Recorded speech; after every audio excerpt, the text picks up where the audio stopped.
Budaya. Secara umum atau secara luas, istilah budaya adalah suatu gaya hidup yang berkembang dalam suatu kelompok atau masyarakat dan diwariskan secara turun-temurun dari generasi ke generasi berikutnya. Sehingga budaya merupakan gaya hidup yang sudah dilakukan dari sejak lahir, bahkan sejak masih dalam kandungan sampai tutup usia. Budaya ini menciptakan adat istiadat yang kemudian diterapkan oleh masyarakat ke seluruh aspek kehidupan. Kemudian dipatuhi pula oleh masyarakat dalam kelompok tersebut. Ya, meskipun tidak ada hukum tertulis mengenai penerapannya. Semua unsur dan bentuk budaya disampaikan secara lisan. Subculture. Dalam ilmu sosiologi, antropologi, dan studi budaya, subculture merupakan sekelompok orang dengan budaya yang membedakan diri dari budaya yang lebih besar di mana mereka berada. Sebuah budaya sering mengandung banyak subculture yang menggabungkan bagian-bagian besar dan budaya yang lebih luas dari yang mereka adalah bagian. Nah, dalam spesifik mereka mungkin berbeda secara radikal. Ini mempertemukan seperti hati individu yang berasa diabaikan oleh standar sosial. Mendalam banget ya.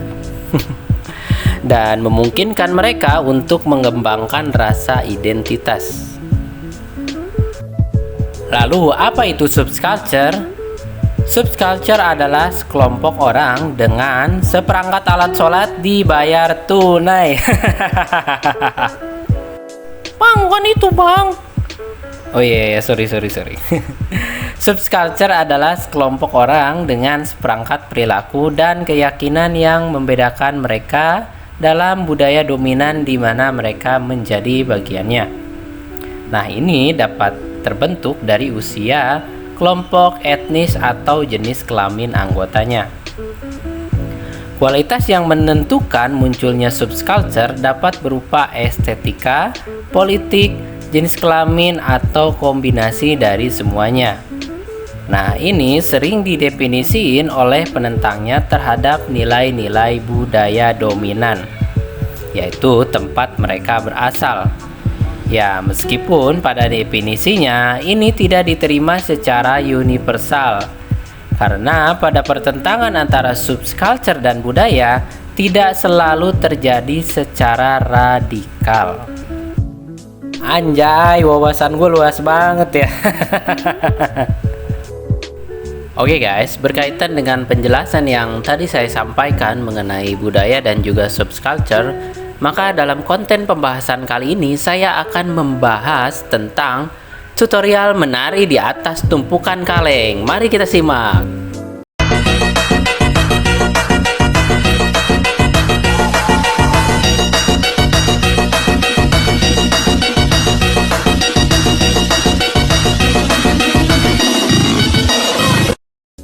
Bang, nyambung dong bang. Masa dari bahas budaya kok malah bahas tutorial jambet gitu lagi nari.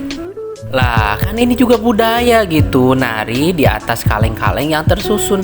Harusnya kita apresiasi dan kita patut bangga gitu. Susah loh nari kayak gini, butuh skill dan juga keseimbangan di atas rata-rata loh. Ya kalau misalkan kepleset dikit, pengkor langsung. Iya sih bang, berkaitan sama budaya juga. Tapi kan rencana kita bukan bahas budaya jamet bang. Terlalu mainstream kalau kata orang mah. Cari yang unik dan juga menarik gitu bang. Oh iya, saya lupa. Untung kamu ngingetin. Aduh bang. Oke guys, pada kesempatan kali ini saya akan membahas tentang subculture, yaitu hippie, yang berasal dari negara Amerika Serikat, yang tentunya booming pada zamannya dan viral gitu. Sampai sekarang juga ya masih tetap eksis kayaknya. Ya meskipun tidak seeksis zaman bahula. Oke, semenarik apa dan seunik apa budaya hippie ini? Tanpa loba ngomong lagi, hayu kita bahas.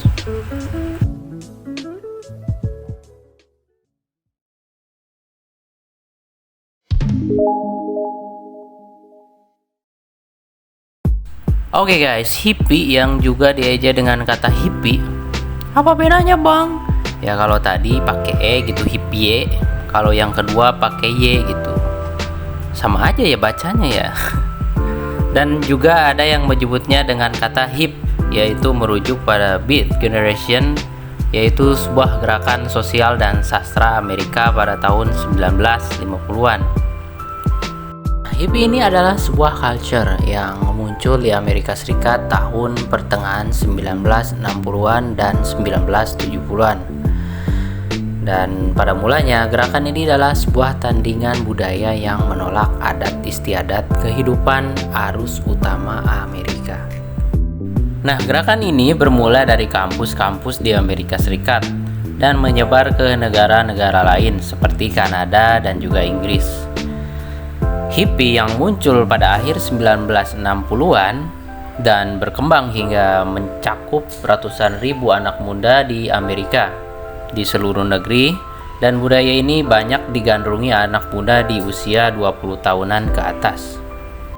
Pada tahun 1960-an, demonstrasi perang marak di Amerika Serikat. Para kaum muda dan juga termasuk para hippie-hippie ini turun ke jalan memprotes invasi Amerika ke Vietnam. Nah, pada tahun itu pula budaya hippie ini mencapai puncaknya dan booming, atau ya kalau dalam bahasa kita mah viral-viralnya gitu ya, selama periode eskalasi keterlibatan Amerika dalam Perang Vietnam yang terjadi antara tahun 1957 sampai 1975 dan mereda saat konflik itu hampir berakhir. Kelompok ini sangat menentang keras perang ya. Maka dari itu mereka sering menyuarakan anti perang dan cinta damai. Make love not war. Kayaknya mereka sering dengerin lagu Qasidah gitu ya, yang judulnya itu loh, yang perdamaian. Perdamaian, perdamaian, perdamaian, perdamaian, perdamaian, perdamaian. Ya mungkin gitu mereka termotivasi setelah mendengarkan lagu itu. Nah, simbol mereka adalah bunga, sehingga disebut-sebut sebagai generasi bunga atau flower generation. Berarti bunga bang juga melambangkan budaya hippie dong bang. Ya beda tuh Tamsol, kalau bunga bang itu riba. Udah skip. Oke, sekilas tadi sudah kita bahas ya mengenai sejarah awal mula budaya hippie ini muncul. Lalu bagaimana dengan lifestyle atau gaya hidup para penganut hippie ini? Oke, yang pertama adalah lambang atau logo yang digunakan oleh para hippie ini, yaitu logo Peace. Bukan itu Tamsol, itu One Piece. Nah, ini baru bener. Logo Peace ini mungkin ya memang sudah kelewat sering kita jumpai pada mural tembok, gambar kaos, topi, sampai pada gambar bendera atau pada konser-konser gitu. Tapi adakah yang tahu apa arti atau sejarah di balik logo tersebut? Nah, ini sekalian kita bahas ya. Logo yang sering kita jumpai tersebut ternyata bukan hal sembarang, melainkan ikon dan isu besar perdamaian dunia. Lingkaran dan garis pada logo tersebut juga tidak sembarang gambar. Ada makna yang tersimpan di dalamnya yang berkaitan dengan peperangan pada masa silam. Logo CND yang dirancang oleh Gerald Holtom merupakan kombinasi semafor dari perintah peluncuran nuklir. Logo ini merupakan kombinasi semafor, komunikasi menggunakan bendera dari perintah peluncuran nuklir. Gambar yang tergambar seperti ceker ayam tersebut mewakili huruf N dan D atau nuklir dan disarmament, jika keduanya digabungkan menjadi pelucutan senjata nuklir. Semenjak kampanye pelucutan senjata nuklir CND di London, logo tersebut meluas ke berbagai penjuru dunia, bahkan sampai digunakan sebagai simbol protes terhadap isu berlain dari nuklir. Di Amerika Serikat, ketika Perang Vietnam meningkat pada pertengahan 1960-an, logo CND ini diadopsi oleh demonstran anti perang dan gerakan kontra budaya. Ya termasuk hippie juga gitu mengadopsi logo ini. Menurut Kompas.com, seiring perkembangan zaman, hippie tidak hanya sebuah gerakan yang menyuarakan isu tertentu, tetapi berkembang menjadi sebuah lifestyle atau gaya hidup. Layaknya isu-isu yang mereka tentang, dalam gaya hidup, kaum hippie juga berusaha berbeda dengan masyarakat umum. Para hippie mengadopsi gaya hidup vegetarian dan mengonsumsi makanan yang tidak diolah. Berarti pada sehat-sehat nih ya kayaknya para hippie ini. Selain itu, beberapa dari mereka mengonsumsi narkoba seperti ganja untuk mendapatkan efek euforia dan imajinasi. Kaum hippie hidup secara sederhana dan banyak dari mereka hidup secara nomaden dalam karavan. Kendaraan ikonik kaum hippie adalah mobil Volkswagen Kombi. Oke, dari segi penampilan, orang-orang hippie ini memiliki gaya yang khas dan juga nyentrik.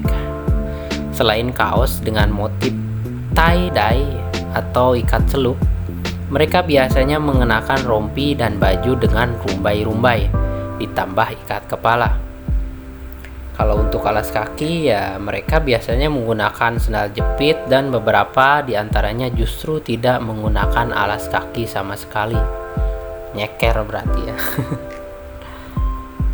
Kaum hippie juga erat kaitannya dengan seni, khususnya aliran seni psychedelic atau psychedelic. Apa itu bacanya susah banget. Ya itulah. Psychedelic berasal dari bahasa Yunani yaitu psycho, yang artinya jiwa atau pikiran, dan delik atau delin yang berarti mewujudkan. Psychedelic adalah aliran seni yang mewujudkan atau manifestasi dari sebuah jiwa atau pengalaman spiritual. Aliran psychedelic berkembang seiring perkembangan gerakan hippie itu sendiri.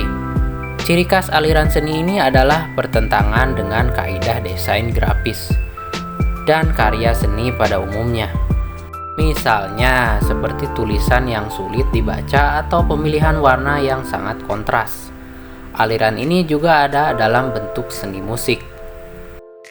Band-band terkenal dengan aliran musik psychedelic antara lain seperti Pink Floyd, Bee Gees, dan juga musisi Jimi Hendrix.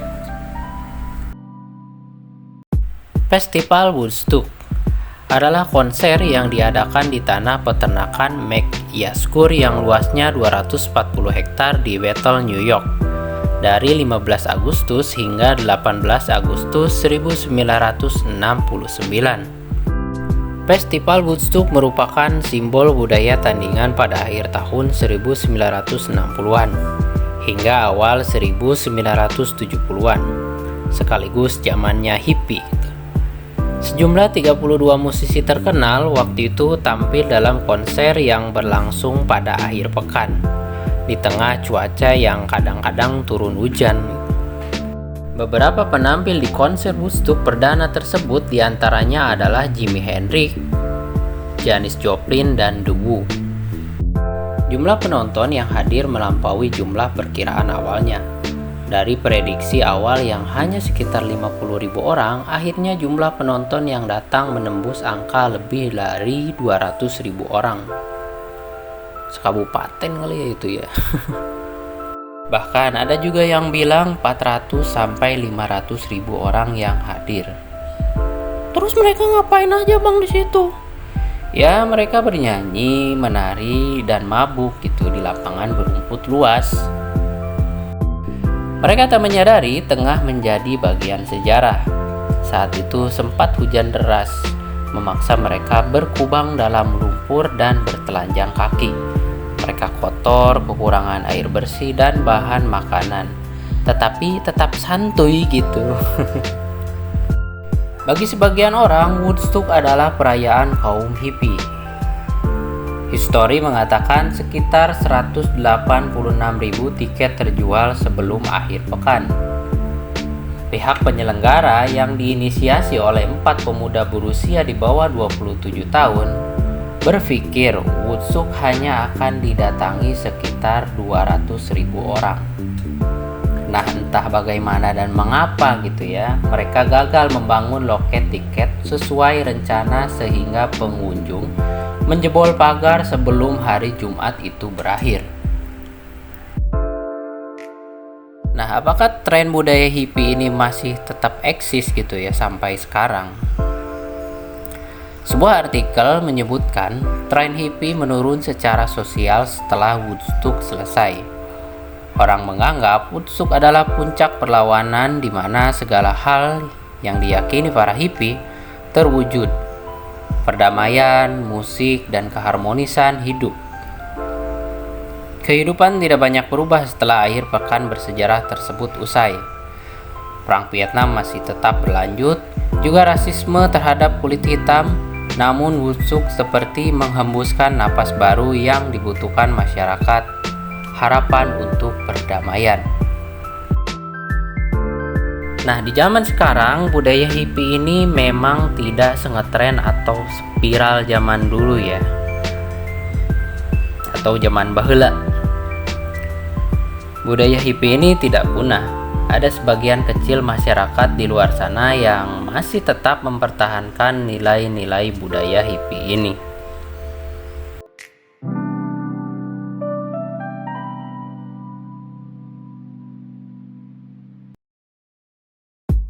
Oke guys, itulah sekilas informasi tentang budaya hippie yang cukup unik dan menarik gitu ya. Ya mungkin rasanya ada beberapa penjelasan yang masih kurang lengkap, tapi cukuplah buat menghibur anda-anda yang gajinya masih di bawah UMR gitu ya. Dan jangan lupa like, subscribe, dan bagikan jika video ini bermanfaat. Terakhir, jangan lupa kalian makan pepes berenyit ya, biar otak kalian smart gitu ya. Dah.